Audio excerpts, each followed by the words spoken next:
Previously on the Simon and Ross podcast.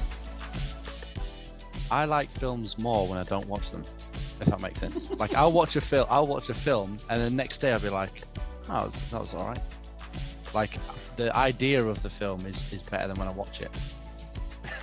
If that makes sense. If I was to watch it, I haven't watched it in years. Not really. Watch it, I'll be like, you'll never catch me watching the same film over and over. I'm not that, people are like, oh, and they're doing the lines like, oh, you want to get the it's like, nah, I don't do that. Film was that? What film was that? That was no idea, can't remember. Oh, you want to get? Yeah, I can't remember. It was a great film though. But yeah, I don't go back to like I'm a one-hit wonder. I'll watch you. Have you ever seen a film more than? Is there any films you've seen more than once? Oh yeah, a couple of big hitters. Right. Yeah. But I like to wait. So you've seen Point Break once. I watched it again recently. You got to give me 10 years before I go back. Came out in 1991. Yeah, I watched it again not so long ago. Okay. So you watched it twice, yeah? Yeah. I mean, okay. Scary movies up in a couple of years, and I'm pretty excited.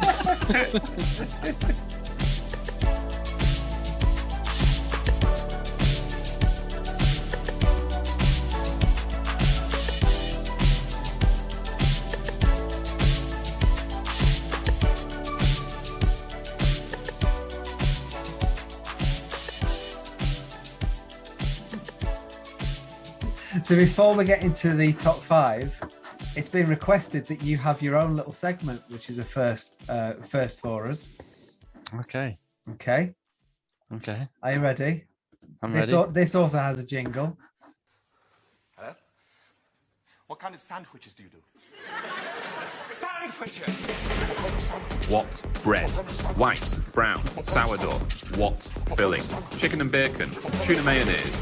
One with my Weemore's sauce. Just ham, beef and horseradish, bacon with no sauce, Marks and Spencer's 3-bean salad. Nathan's top five. Sandwiches! Plowman's lunch without chutney? That's just a cheese sarnie, innit? You want my top 5 sandwiches? Yeah. 5's a lot. I'm just a bit of a... I'm not asking you to eat. You don't have to eat them all right now. Firstly, did you appreciate the jingle? I appreciated the jingle. Yeah, I thought that was nice.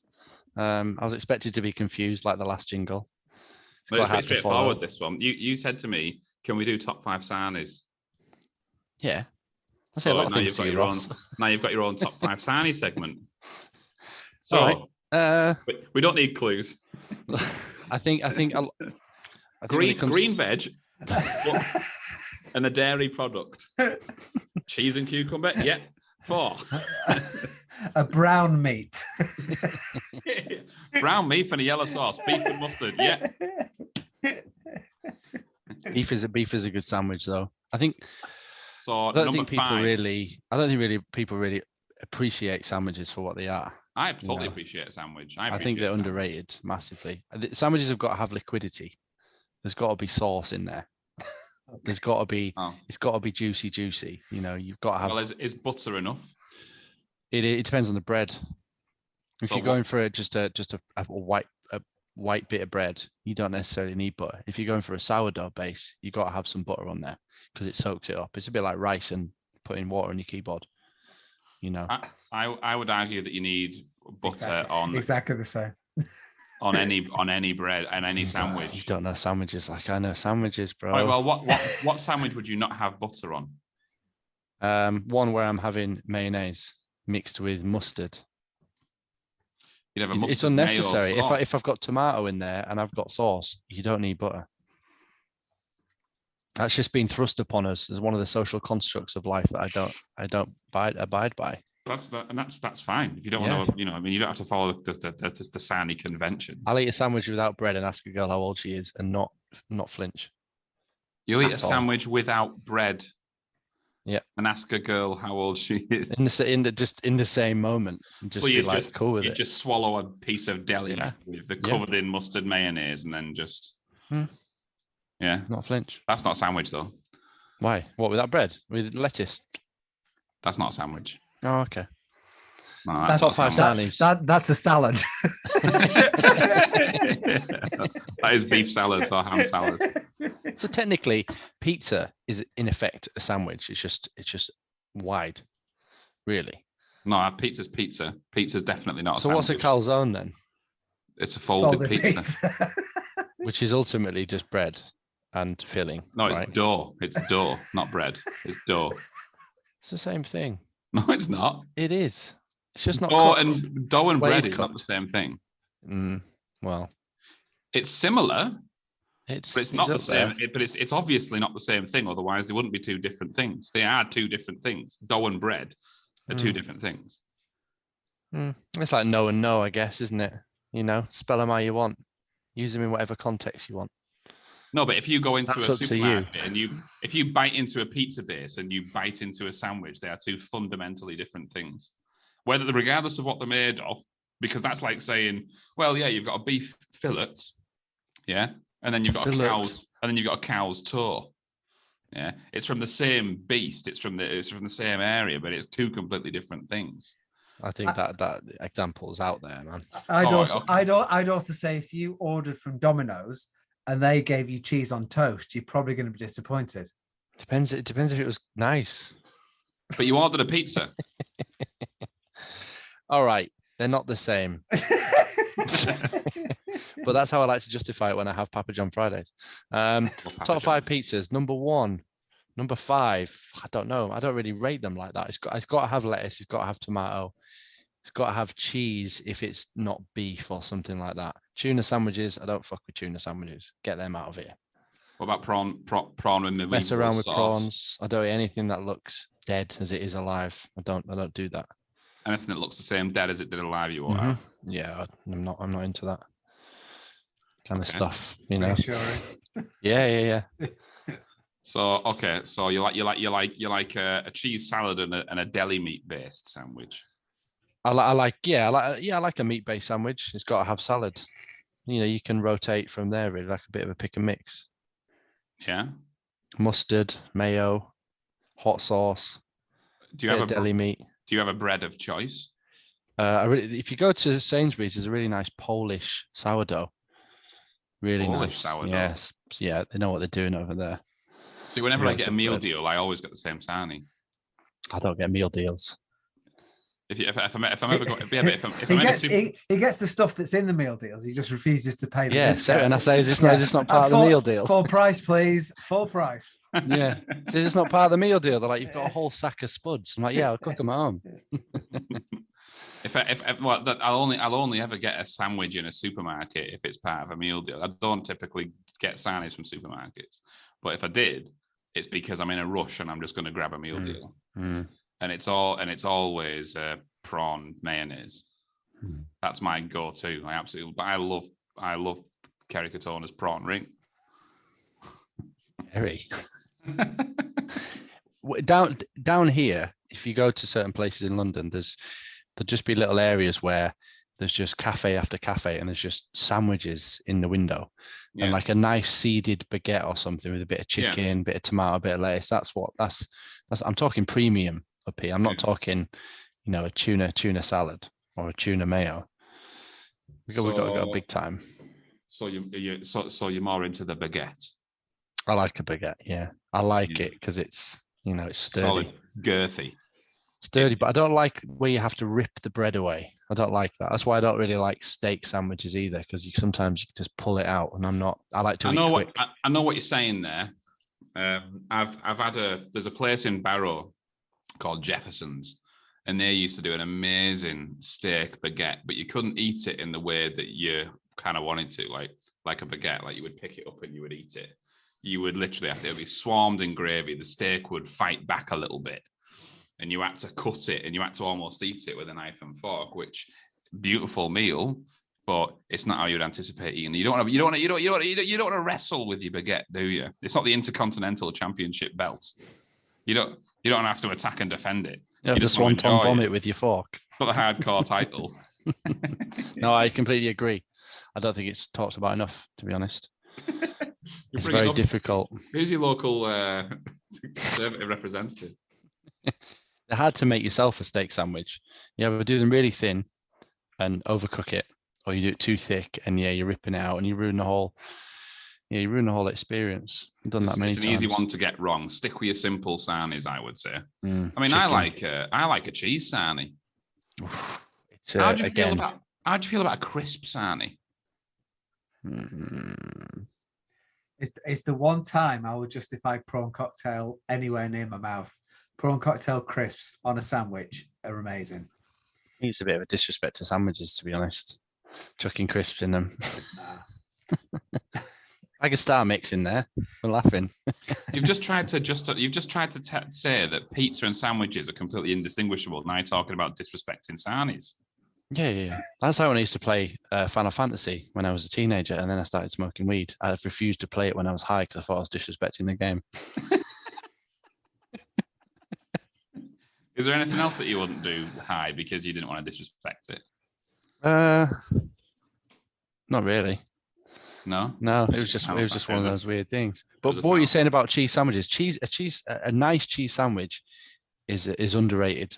Like a bowl of just plain cornflakes when you haven't had one in years, and you're like, wow, this is nice. With That's milk? what a nice cheese. Yeah. I'm not fucking mayonnaise. I don't know if you just meant dry. No. With nice cold milk. Yeah, it's one of those like old trusty things that you can go back to time and time again. It's always there for you. Yeah. Doesn't matter what happens in the world. Doesn't matter what happens in life. The cheese sarnie is there for you. Just cheese. Just cheese.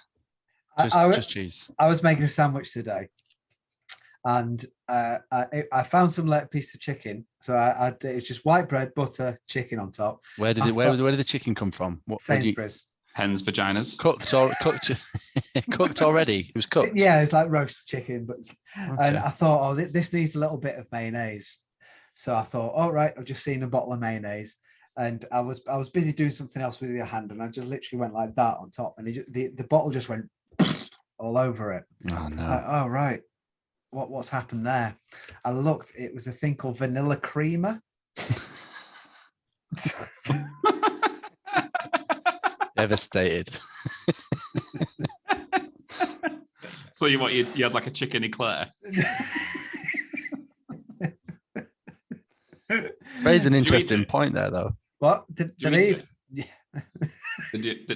you leave the creme pat as is, or did you swap it out? Scraped a little bit off, but it had all gone in the chicken, hadn't it? So You just washed it off. Yeah. Just rinse each individual piece. Yeah. I tell you my go-to sarnie that's like convenient is from Greg's, and it's in a baguette. I absolutely love a Greg's roast chicken mayonnaise baguette, and I love a tuna bloomer. Tuna crunch from Greg's are absolutely banging. Greg's have some big hitters. I would swap both of those for the chicken club sandwich from Greg's. Has that got bacon in it? Oh yeah. Oh See, yeah. I like the Mexican chicken, the spicy Mexican chicken. The Mexican oval. Yeah. No, it's in a baguette. It's in a baguette. Oh right, it's in a baguette. But you raised an interesting point a minute ago so one thing I can't eat is I can't eat chicken with egg. Because it's like mother-daughter. It's like a bit of a weird. I'm like, this is too much for me. That's not what your Google search history shows. No, I just can't. I can't do it. So, but mayonnaise. They've got to be step. It's got to be a step moment. It's got to be believable. Were they related? But that's the thing.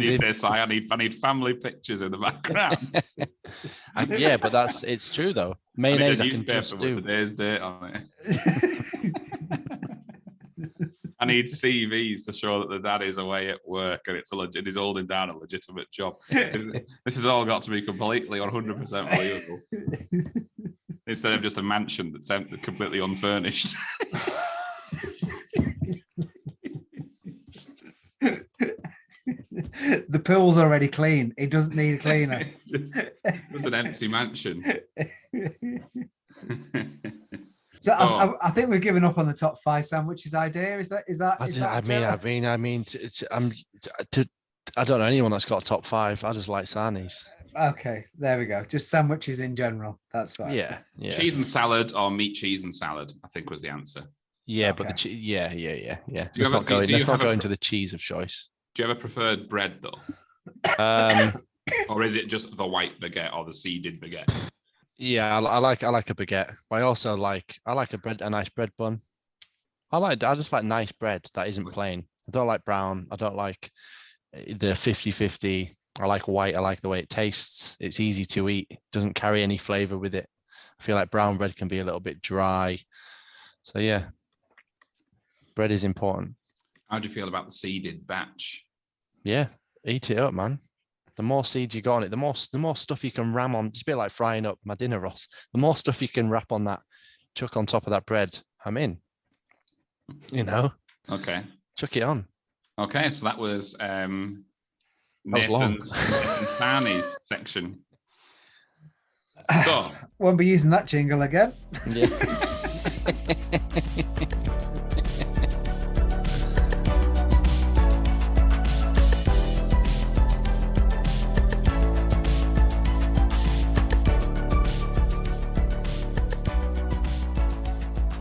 we're into your top 5 films. Okay. Yeah. Right? Nathan's top 5. Number Okay, 5. yeah. I do actually have one, another reject, but I'll just get rid of that one. Just It's tell a us big- what it is. It's a big hitter, though. Tell us what it is then. This reject could easily be number 1 in the other film.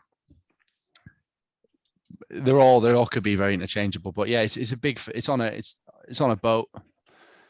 It's iconic. Okay, is it a James Cameron film? Yeah. Is it Winslet? Is it a big boat?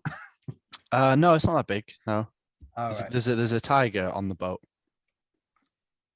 Curveball, joking. There's not. There's not. But no, that film's up there. I had to put it in there. I knew that Titanic was one of his favorites. Yeah, didn't make the top 5 though, unfortunately. I thought it was going to. I would have expected Titanic to be in your. Actually, I was expecting top 3, but I had to. The top. Yeah, they're all new films that I've seen. So probably in the last 5 years, this list now. One of them's not. When was the last time you watched Titanic? A long time ago. I'm waiting. Probably another three Yeah. years. I can probably watch it. Yeah, I'm in a not while. sure. I'm not sure it all stands up as well as I think it does. I think it takes. I think once the iceberg hits, it is one of the best films ever made. yeah. The lead up to it is just. Bleh. Let's just thank our lucky stars that bloody Jackson didn't get hold of it. That'd have been a trilogy. That Oh, can you imagine? first film would have been people getting ready to go on holiday. Yeah. Second film would have been people enjoying the cruise. Third film would have been the crash. Yeah, no. The very last 5 minutes of the second film would have been the iceberg Yeah. just coming into view. It'd have been zombie Titanic tornado shark yeah. triple D's. Yeah. Titanic 2, sink this. Unsunk. Comes back. Just the whole film in reverse. Just a zombie ship that resurrects from the bottom of the ocean. Yeah. Okay, now. Comes back looking for Leonardo DiCaprio. Forcefully dressing people in a. Well, he just got off the Titanic and went to the beach, didn't he? Yeah, exactly. It was like one film straight to the next. Just Yeah. wandered in. Yeah. Snuck off the boat onto a beach. Another quality film, by the way, Beach. That nearly made it in the list. But then I could go down a Leonardo DiCaprio path really, because Leo's very good. Yeah, and some great films. Gets better and better with age as well. Yeah. Did you two watch the Don't Look Up or whatever it was? Loved it. Did you? Yeah, loved it. Thought it was Boring, quality. man. Have you seen it Boring. yet, Si? So you obviously thought it was shit as well, then, did you? Boring, Seriously? Ross. Such a waste of time. I hated it. What? I hated it. I thought it was it was all right. This is obviously, I believe it has had a bit of a love-hate splash. Yeah. But I thought it was quality. I thoroughly enjoyed it. So much so that I recommended it to you. And who was it? Yeah. Yeah. Yeah. You Yeah. did. I think the only people like it because they're like, oh, it's satire and it's putting everything out there that's wrong with the world. I'm like, so Yeah. story's crap. Well, it's They good. were- It is good because there are not many black comedies out there. They're fucking hard to come by. Like you don't see many of them. You've either got comedy that's just trashy throwaway shit, that's Yeah. just dime a dozen, or the opposite, which is just there's not much originality going on at the minute. There's a lot of rehashes. There's a lot of Yeah, but that's what they say about sequels, Scientology. There's just nothing like it out here. It's not a reason to like it though, Ross. No, but there are films. No, there's what I'm saying is there's not many films being made that are like that. It stands out from the crowd as that film, and you either like it or you don't. Personally, I thought it was really, really good. I thought it was a great idea. I just expect a black comedy to be funny in some way. I just didn't find it funny at all. Unfortunately, the only bit that was slightly funny was the fact that Glenn Close, Meryl Streep, the bit where it predicts what she's going to get killed by, and then that was the funniest bit of the whole film, and it was the last second of the film. It's all right. Yeah, and they got some big names in that as well. I feel like they did that to compensate for how bad it was. I think it's always an issue. If you got far too many big names in a film, it's very often awful. Jonah Hill was great though. He played that role very well, I thought. The annoying, bratty. Yeah. I thought Leo did a great job. I thought he did a really good job of playing somebody who was just like, it was strange seeing, you used to see Leonardo DiCaprio obviously being the good-looking, appealing guy. And it was good to see him in a role that wasn't that. Yeah. I think the problem with him, though, you when you watch him now, especially, you sort of think it's only him that could play that. And in this one, I felt anyone probably could have played that.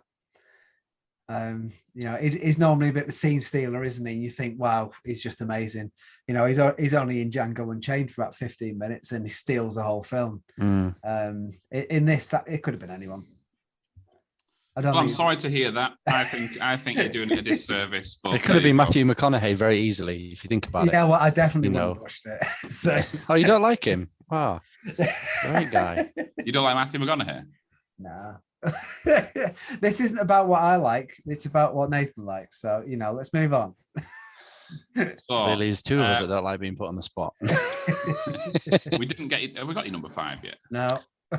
What clues did we have? Have we got any clues? No, yeah, we haven't had a clue yet. So this film came out in 1997. Right. It's a very well-known film, an absolute classic. It's got action. So it's a tough one. I wrote a couple of things down, but when I look at them, I'm like, you guys are going to get it straight away. It's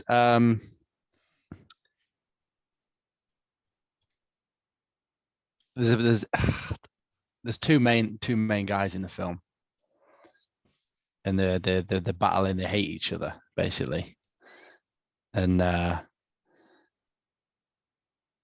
don't know what clues to give you without giving it away. It's very difficult. So I've got two guys, good and evil. Yeah. And they hate each other. Are they human? Are they super? Yeah. They're human. They're human. Is it a crime film? They're arch enemies.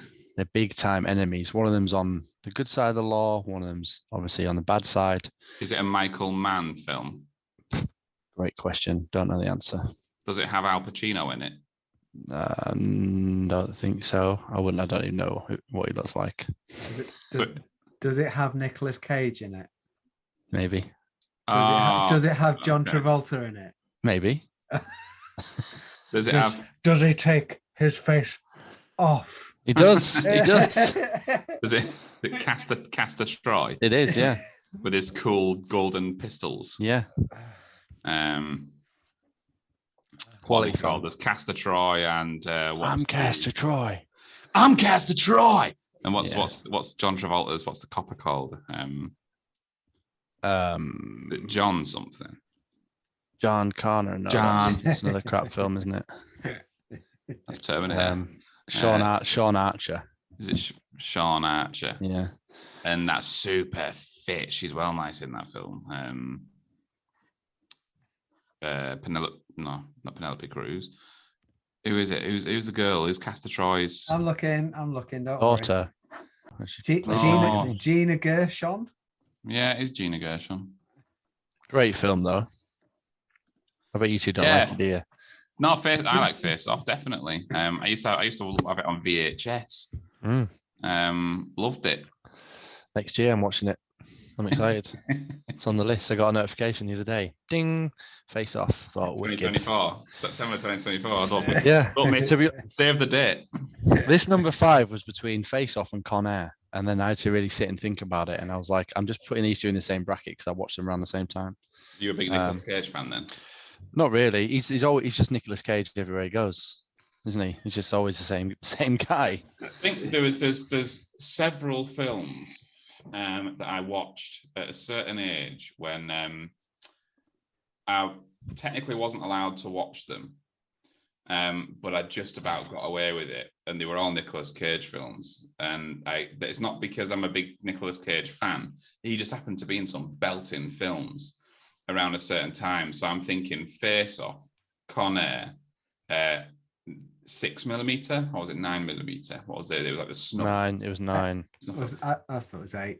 Gone in 60. Gone in 60 seconds. Our first introduction to Angelina Jolie. Yeah, Gone in 60. Wow. Quality. Snake Eyes. Was it Leaving Las Vegas? Was that Nicolas Cage? Yeah. These were all films that I saw around the same time, and they all just fucking happened. And I loved all of them, and it's like, it's weird because I would never think yeah, I'm a big Nicolas Cage fan. But I do love all of those films. For me as a kid, not taking films too seriously, I really, really enjoyed them. That's the thing with some old films though, that you don't watch. I feel like if I go back and watch these films, it's like when you go back and play an old game that you used to play, like Zelda or something. You go back and play it and you just think, should have really left the memory there. You know, it's crap. Graphics are shit, sound shit. Yeah, the game's crap. You're like, oh. Yeah. I don't feel like that way about games. I think that games are the classics will always be good. But I don't feel, certain films can age badly. Yeah. I'll let you know next year. I think there's certain things that are preserved within the time that they were released. Music and gaming are two of those things. Film doesn't preserve itself as well as music and games. But you still game though. I think also with there are games that you think, because I had a Sega Saturn during the 90s, and I've always thought that was like the pinnacle of like gaming, and I loved all the games that were on there, and we've just set it back up again and bought a HDMI adapter to make it work again. Tough. Seriously, these games that I had in such high esteem, just the Sega Saturn was a massive failure. It was. It bombed because they tried to make it appeal to that. Basically, they didn't have many good games out for it. They tried to separate it from the PlayStation. Yeah. And at the time, it was supposed to be a competitor to the Sony PlayStation. We came out before the PlayStation. Came out before. Yeah. But they tried to really bring out weird niche games that were at Sega Saturn exclusive. But you remember the games. Well, you wouldn't do. They were all shit. Clockwork Knight 2, Ants, Panzer Dragoon 2, Panzer Dragoon Zrai, which is what it was called. And there was all sorts. There was a lot of really good exclusive games. Yeah. But it's basically the head guy of Sega got fired because of the Sega Saturn. Because they tried to rush it out so quickly. It was supposed to be there was like an add-on for the Mega Drive called the 32X that is really what they wanted to do, to add on to the Mega Drive, but they were so insistent on making it a CD based thing, they rushed out the Sega Saturn. It was really, really good. It's just the PlayStation came along and ruined it. It was, but it was Sega had some big hitters. The Sega Mega Drive, Wow, yeah. But the Sega Mega Drive was a different beast entirely. Yeah. Golden Axe. That was Streets of Rage, Mortal Sonic Kombat. Street Fighter. Altered Love Beast. To play them now. Micro Machines. Shinobi. Legend of Shinobi. Yeah. Bonanza Brothers was one of my favorite Mega Drive games. But what they really needed was a Sonic game, and the Sonic game they were adapting was for the 32X because they'd already started doing that. So they didn't have a Sonic game for about 3 or 4 years for it, so it failed. And then PlayStation really changed things. Time Crisis was the first big one for me. It was like, wow, you get your own gun. Then you could get games that were chipped. You just have stacks of games. It was quality. I had hundreds of games. Demos. You get a demo and you were like, oh, I'll play it for 10 minutes and then it was gone. Your mom. I remember. I remember that this is a funny thing. Is talking about chipped games. Is everyone knew a bloke at work who used to copy films and chip games. That was me. Yeah, and there's a guy at Glaxo. He always used to smuggle baccy in from France as well. Yeah, my dad worked with this guy who used to give everyone these lists, and that's like the holy grail. Yeah. He used to circle and send them back. He used to. My dad used to say, "Yeah, Ross, it's 5 for a tenner. Circle 5 games." So I'd be like, "Fucking, are you kidding me? Smackdown, where's Smackdown?" Yeah. But you'd circle, right? And this guy was a little bit a cut above you because the previous guy, you'd just get a CD, plain CD in a plain jewelry case, and written on it would be Spider-Man or whatever. Yeah. Whereas this guy that we went to, the second guy, is he used to print like a cover that almost represented the game that was in it without overtly doing it. He must have basically had hundreds of templates that had a particular theme, and each theme had a name. Like Warhammer paints have names. Goblin green, Space Marine red, Chaos black, and all that sort of shit. He wasn't dipping them in coffee and drying them out. No, he basically had. You would get. I remember I got a game, and it was Spider-Man, and I was like, "What's this?" And it just had this red cover on it that looked like a bulkhead, like a bolted door, like a submarine door, and it said along the top in red. Red steel. And I was like, what the fuck's that? And my dad was like, oh, that's Spider-Man. I was like, why does it say red steel? He was like, that's the name of the cover. I was like, what?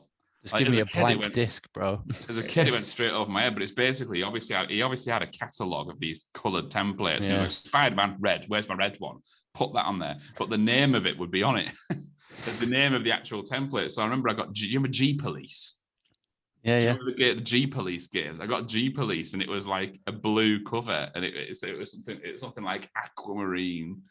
It said like Aquamarine. I was like, what the fuck is that? I thought I had loads of shit games that I didn't ask for, but it was the right games. But the cover had a weird name on the front of it. At least they weren't all called porn names. I just want to get done selling off knockoff games, so he just gives you covers of porn covers. red webs. Red webs. Yeah, the Spider-Man is something entirely different in that context. Yeah. PlayStation changed the game. Metal Gear Solid, Final Fantasies. Metal Gear Solid was a big game. That was ridiculous. Tomb Raider. You could smoke on it. It was like, this is wicked. Hide in a box. Who's that? Just the perspective of Metal Gear Solid was a game changer. Like a bird's eye view, all the different bosses. It was a double disc. I was going to say there's a lot of this in that one. I remember that. Yeah, double disc. Yeah. I remember my mum bought me Final Fantasy 9. She went, here you go. I got my new PlayStation. I think we'd moved house. She went, there you go, play this. Didn't get me a memory card. That PlayStation stayed on for about 3 months. And then one day we got a power cut one day, all gone. I was so far into the game. Honestly. She just wouldn't get me a memory card. She just refused to get me. She didn't think I needed one. I had to put like a PowerPoint together. Mum, honestly, the electric bill's gone like this. Constant you remember you used to be able to like copy people's memory cards like across, and people used to. My mate used to be. I'd be like, "Come on, we'd do it all at his house," and then he wouldn't transfer it. I used to get excited to see what the icon was on the memory cards. Yeah. Each memory card had an icon, and obviously it had a block. Yeah, and you could only have so many. It was like playing fucking Tetris. Yeah. It was like, oh fucking hell, Tomb Raider's got an L-shaped save. I need something that's pentagonal. Oh yeah, I remember. Wow. And you'd be fucking around and it's like, oh, I've got 8 save files. I can actually arrange them in such a way where you could fit it on the memory card. It was bizarre.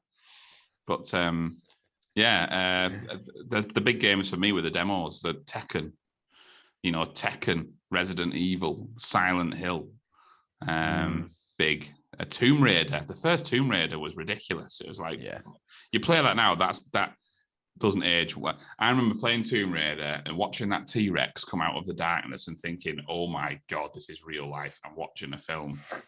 You go back and play it now and it's like, that looks fucking shit. Yeah. Yeah. Yeah, proper triangle tits. Yeah, you used to be able to go rent games though, didn't you? Soul Khan, I remember I rented once and just stayed up for all weekend just playing that game. Soul, no, you're thinking of Legacy of Kain. Legacy of Kain. Soul Reaver. Soul Khan's a rapper in America. Soul Reaver, Legacy of Kain. Yeah. Yeah. Best one for me was obviously you got your serious ones, your Metal Gear Solids, your Final Fantasies, your bigger games. But then Mario 64. Do you remember that game? You used to have to go collect coins. You have to jump into the paintings and stuff, the different maps. Was it Mario 64? It was Mario something. Oh yeah, Mario was like game. Luigi's Mansion or something like that. Something, but it was the first one where you had like a world map, and you'd have to go in and out of different games. Yeah, that was a great game. But that was on the Nintendo 64, wasn't it? I think it could have been. Yeah, Must have Mario 64. It's all a bit of a blur. Well, there was ones. There was. I mean, on the PlayStation had version that had Gex. Do you remember Gex? Gex. No. Gex was a gecko. Wow. Gex was a gecko, and there was my favorite was called Gex Enter the Gecko, and it's pretty much exactly what you're describing. There was a big man. Gex had a giant mansion, and the mansion was full of paintings, and a painting would represent a time zone, and you had to collect all of these things to bring them back to the mansion. So you would jump into like a picture of like a medieval painting. It would take you into the medieval zone, and then you would jump into space, and you were Gex in space. You would jump into, and you were just a gecko running around and like on the walls, like moving around the walls like that. I think fucking quality. You reminded me of that game where you were like just skeletons and you should go and collect. Medieval. That was it. Yeah. Quality game. They've just remade those games. They've just remade Medieval. Have you played it? Yeah, I don't like it. Wasn't a big fan of the original, to be honest. Can tell you're a gamer with your lava lamp behind you and your inflatable sofa, your blue one. I don't have an inflatable. I know you don't. Do you remember them? They were all the hype at the time, though. I did have one. Yeah. I had an inflatable chair.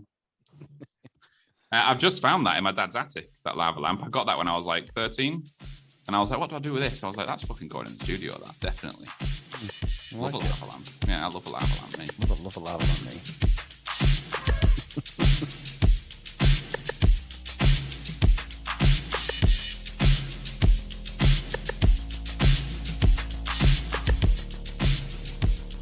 So, let's get back to your films. My films are just a bit lackluster, aren't they? Not really. Number 4. So number 5 was Face Off. Face Off, yeah. So, Simon? Nathan's number 4. Recent film. It's about drugs. It's about someone who is a big time guy, big kingpin, not massive kingpin in the UK. He's up there. And it's like a power struggle.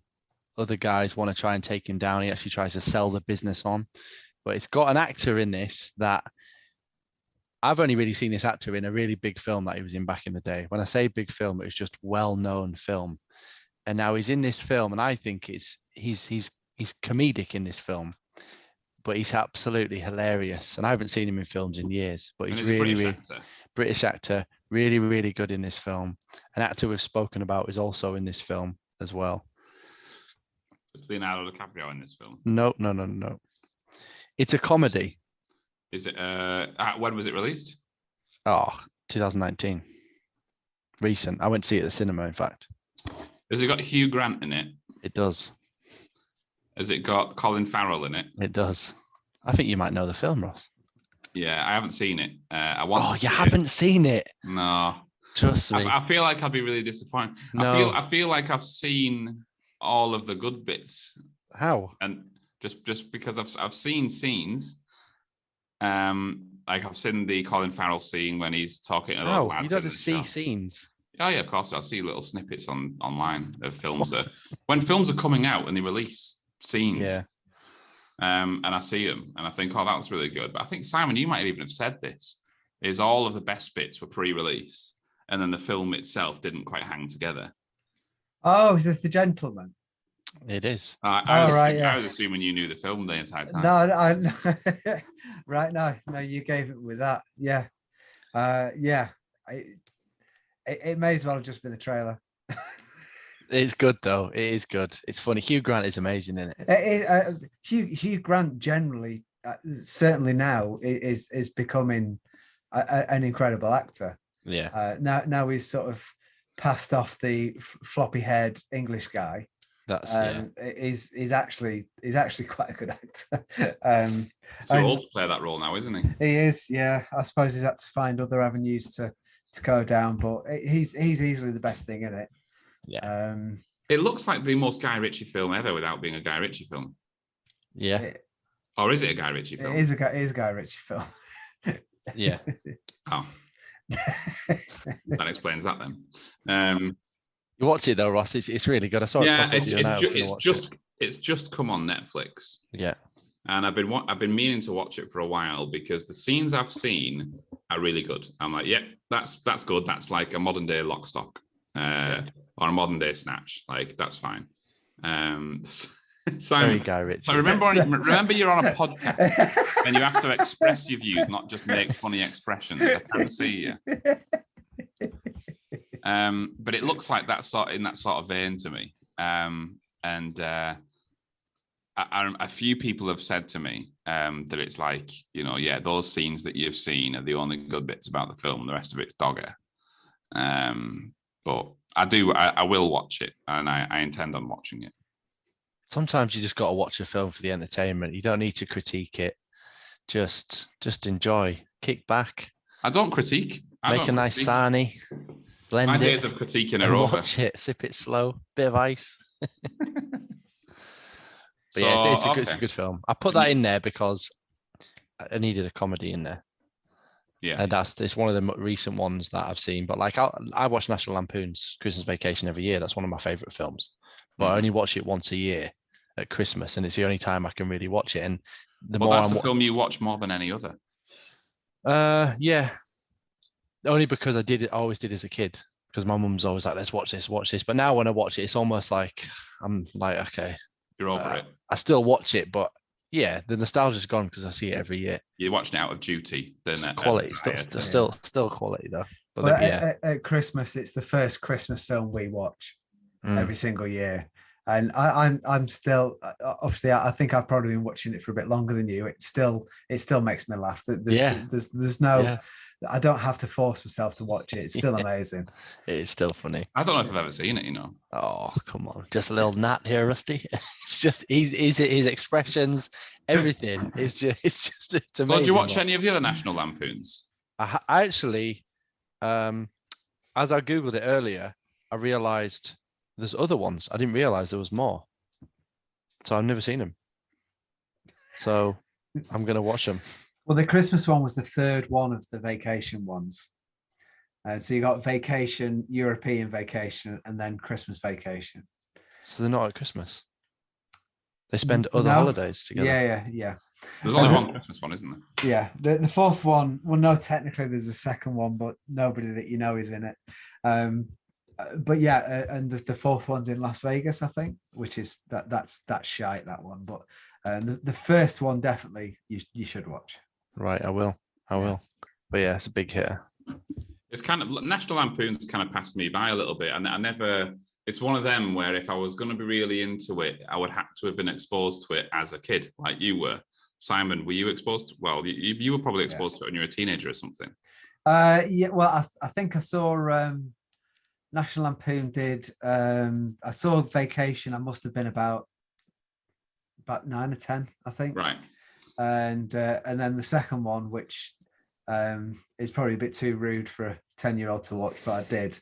And they did another one called National Lampoon's Class Reunion, which is like a like a sort of slasher film, which is quite silly. But yeah, I was young. Yeah, I think I just there's certain films I remember really enjoying as a kid. One of them are and ones that I've confused with National Lampoons because I'm not familiar enough. But I remember watching a lot of Beethoven.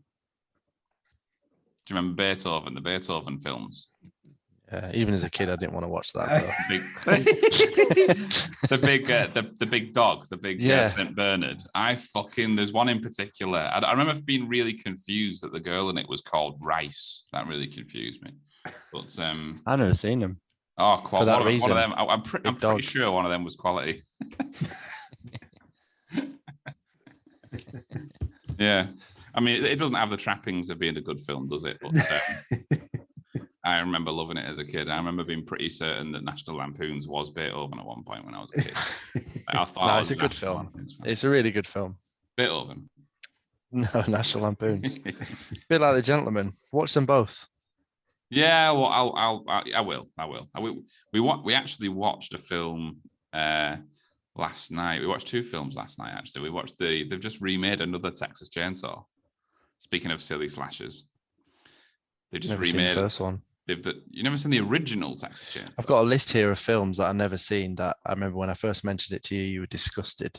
Yeah, you've got to see the original. I just don't. I don't go. If I haven't watched it when I'm younger, I'm a flubber, scary movie, shallow Hal kind of guy. If 90s Journey to is White old, Castle. I mean, if 90s is what you consider to be old, I think the original Texas Chainsaw was like 70. Yeah, but I just don't go back and watch them. I just don't. The original was fucking brilliant, and they've done all sorts with it since, and they've messed the whole timeline up of Texas Chainsaw. But they've just done this is the only almost, dare I say, a legitimate sequel that actually makes sense. And it's just people who like slasher and you're in it for a grisly time. That's exactly what it is. And for a bit of a nerd like me, they even pay homage to Mortal Kombat in there, because in the new Mortal Kombat games, in the new Mortal Kombat games, Leatherface is a downloadable character. And one of his fatalities in the game is to pick someone up with his chainsaw and just and all the bits fall down on top of him. And he did that in the film. And I was like, that's his fucking fatality from Mortal Kombat. So if you're like at that level, it's quite fun. Is it a good film? Is it worth me watching? I'd say watch the original. Yeah, that's what I meant. The original. Yeah, watch the original. Definitely. Oh, definitely. Yeah. Because it's gritty as fuck. But then, I mean, you used to always say that about like Scarface and all these other films, and just like, yeah, it's one of the greatest films ever made. Eh? Yeah, I know. I even googled today like best films ever, and that was number 1. Scarface was. Yeah. It's not. I wouldn't say it was the best film ever, but it's top 10. Ooh, top 10. Top from 10. From a film and music snub. That's big, Ross. I would say the best film I would say the best film ever made was The Godfather. That's what the very first Godfather.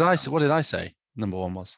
You haven't told us. We haven't got that. We haven't got that. No, the best ever. That what The Godfather was when I looked at the list. Oh, you said Scarface was. Oh, sorry, no, it was The Godfather. Scarface was like 2 or 3. Yeah, The Godfather, I think, is never seen it. Never seen it. Fucking amazing. You won't see anything like it ever. It's up there. It's there for a reason. Yeah. Well, as that list, I've got Rockies, Rambo, Alien, Die Hards, like Speed. Speed's in there. Looking at it now. That's kind of bouncing here, there, and everywhere. Yeah. But yeah, just like classics that I just have. Films that everyone knows. Yeah. Yeah. I used to do that. I used to when I started when I went to university and I was doing film and I realized how little films I'd seen. I used to go on IMDb and just look at lists, and I used to pull these lists from IMDb and watch everything. And there was loads of like really big films that I'd never seen. A lot of them were like foreign, like big foreign films as well. Well, I've got a foreign film in my list here. Have you? All right. Well, let's get to number 3.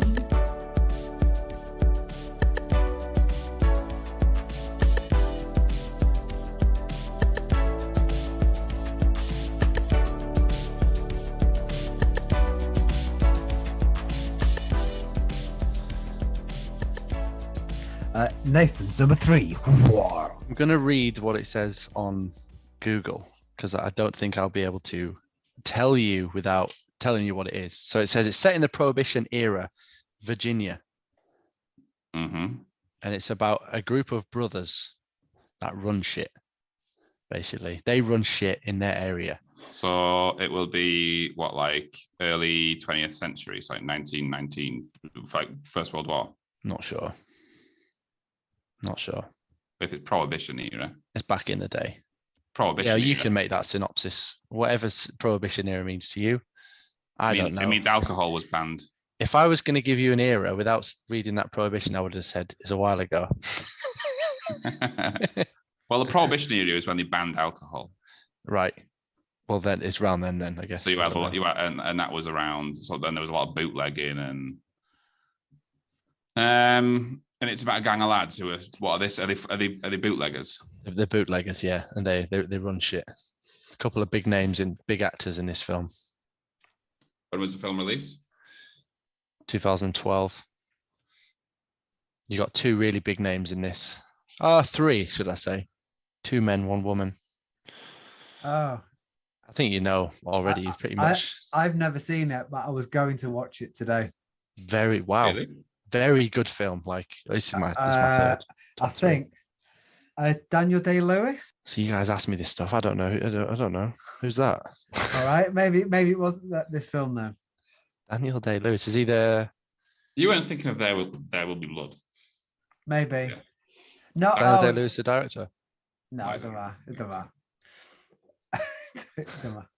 So it's the woman. You've seen Gangs of New York, haven't you, Nate? No, I haven't. No, I haven't.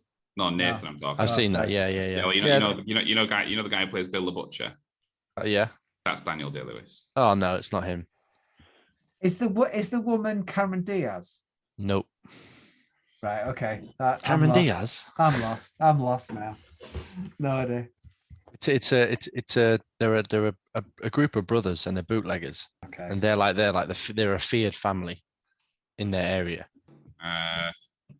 And then basically the police are like fine with them doing what they're doing, but then a police officer comes down from New York and he's like, this ain't going to happen anymore.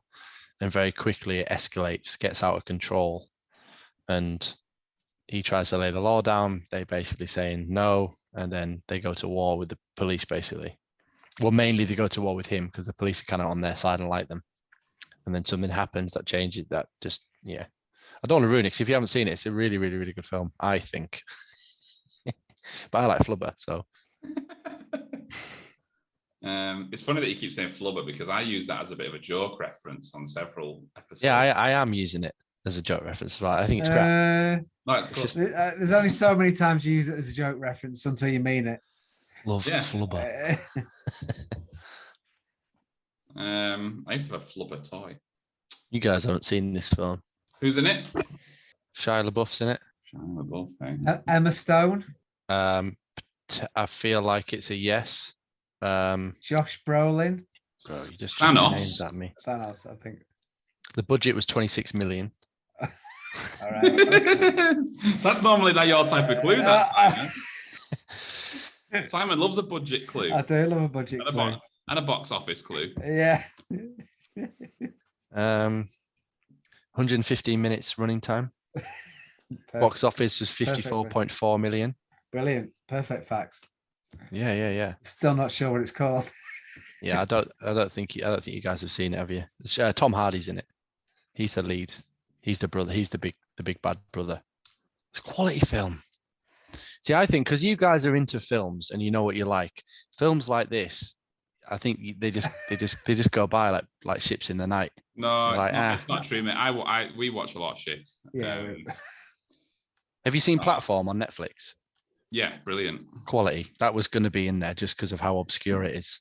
Very good about film. That last night, actually. That was like a really. It's German, isn't it? I think that one. Spanish, I think. It's not Spanish. I think it was. No. Yeah, I'm pretty sure it was. No, it's not Spanish. Yeah, I think it is, Ross. No, it's not Spanish. Definitely. No, it's not Spanish. Let me have a look. Sí, señore. Yeah, Spain. Puta. But yeah, great film. Yeah, it's Spanish. No, definitely not. No. Honestly, no one's more convincing and convinced than me when I'm wrong. But yeah, great film. I thought you wouldn't have seen that. Why? Because you're into films, you know directors. You keep saying this, but I don't think you know what you mean when you say it. I mean, like What you're saying is when I'm you're enjoy really into things. something, you become a little bit snobby about what you will and won't watch. And I feel like if it's not a big hitter, if it's not like, yeah, I like that director, I like this plot, big budget, you're not going to waste your time because you've wasted time.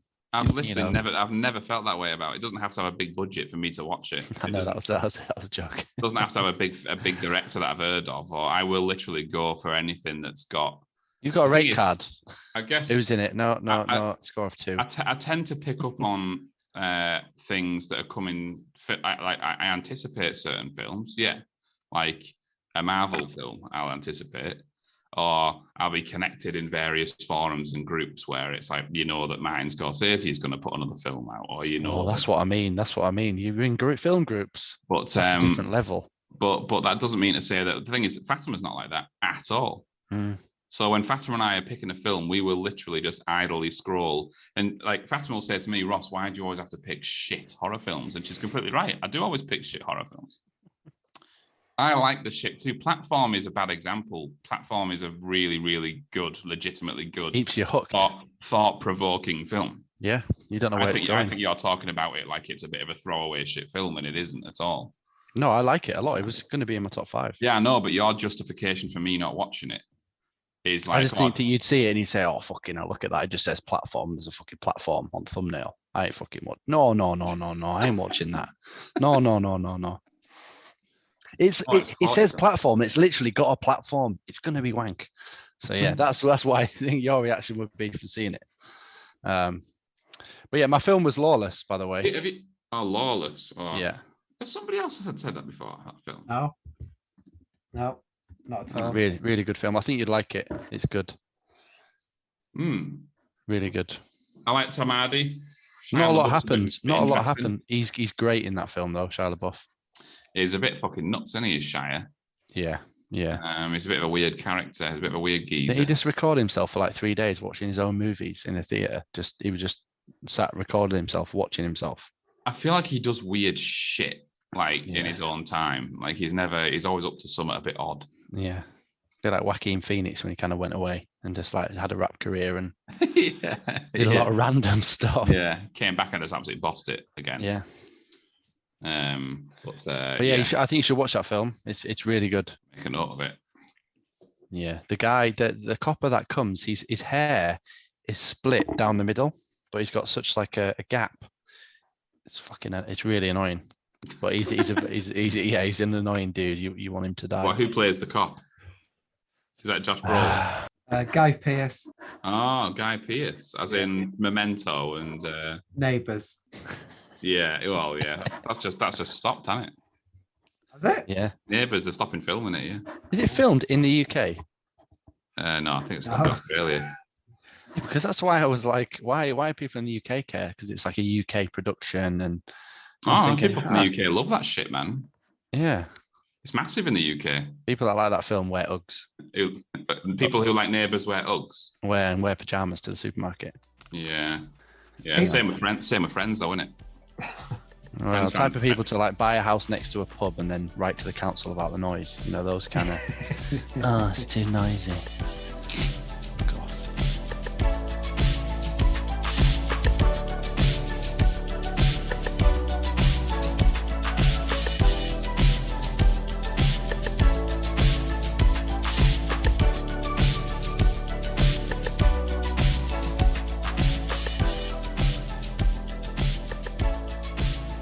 Next time on the Simon and Ross podcast. Have I already mentioned that I don't particularly like the main actor in it? You have.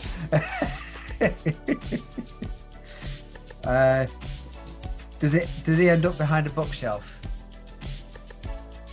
Yeah. Okay. Yeah, I think I know it. But is it a bookshelf? That's the question.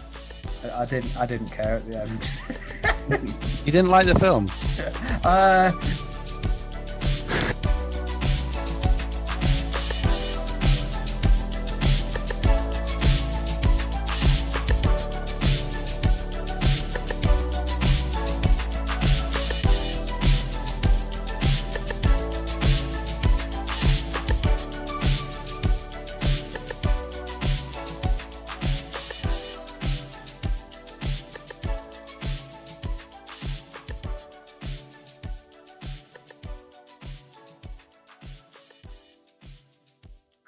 Goblin green, Space Marine red.